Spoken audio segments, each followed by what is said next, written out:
We kick off Mello TV Sports with football as the two players who tested positive for COVID-19 as they arrived in Austria yesterday have now tested negative for the virus. The two members of the squad, including a player, had tested positive when they arrived in the country on Monday. However, according to a release by the Jamaica Football Federation (JFF), two more players have tested positive for the novel coronavirus.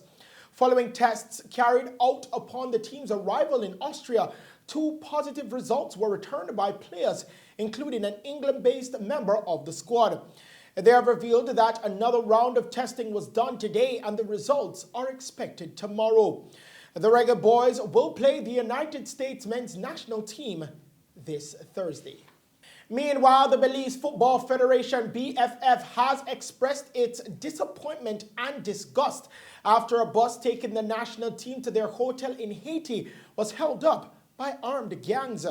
Now, the incident occurred yesterday shortly after the squad had arrived in the country for a 2022 World Cup qualifier. Police escorting the teams were forced to negotiate with the gang to allow the bus to proceed to the hotel. An image posted on the Federation's Facebook page showed the gang on motorbikes wearing masks and carrying weapons. The FFB added the safety of the team was its top priority and had contacted FIFA and CONCACAF over moving them to a safer environment.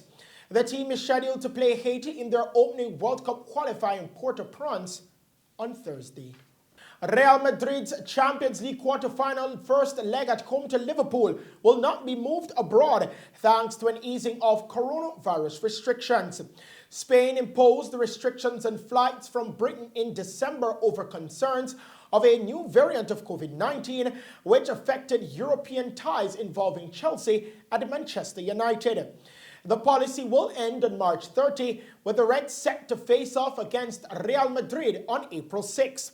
Granada can also host Manchester United in the Europa League on April 8. Other countries imposed similar restrictions on travel from Britain, leading to Manchester City and Borussia Mönchengladbach moving both legs of their last 16 encounter to Budapest, with Liverpool and RB Leipzig doing the same for their tie. We bowl over to cricket news now. Skipper Tom Latham led from the front with an unbeaten century as New Zealand beat Bangladesh by 5 wickets to take an unassailable 2-0 lead in their 3-match ODI series. Half-centuries from Tamim Iqbal and Mohammad Mithun had powered Bangladesh to 271 for 6 after being put into bat first at Christchurch. The Batclaps wobbled early in their chase, but Latham's 110 not out from 108 deliveries, his 5th ODI century, helped the hosts reach the target with 10 balls to spare. Still on cricket, India today took a 1-0 lead in the 3-match ODI series with England after a middle-order collapse from the touring side saw them sputtered to a 66-run defeat in their first game in Pune. Now chasing 318 to win, Johnny Barstow smashed 94 from 66 balls at the top of the order, sharing in a 135-run opening partnership with Jason Roy, 46 of 35. With the pair racking up close to 10 runs and over, Roy's departure in the 15th sparked a steady clatter of wickets, and the visitors were ultimately skittled for 251 inside 41.2 overs.